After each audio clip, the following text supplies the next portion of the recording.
die onderwysers kom ook, en nou weet julle mos nou, daai tyd se watermeloen sny is nie soos ons deesdae sny in sulke ringe nie. Ons sny net met sulke skywe. En dan word hy mos nou,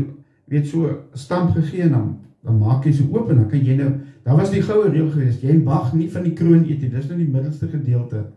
Jy mag nie daarvan eet, as jy nie ten minste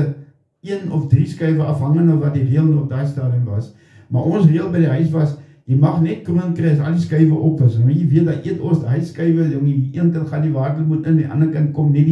die skoon waterlemoen uit, of die pitte gaan die kant in, en die kant kom hy uit. En so gaan dit maar met die waterlemoen eetery, dat ons net by die kroon kan uitkom. Jy weet, my pa het ons een keer gesê,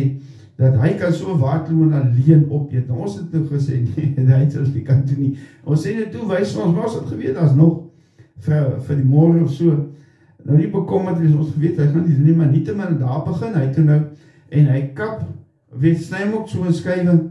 maar toe die sonde wat hy pleeg, hy begin toe nou, met die kroon te eet,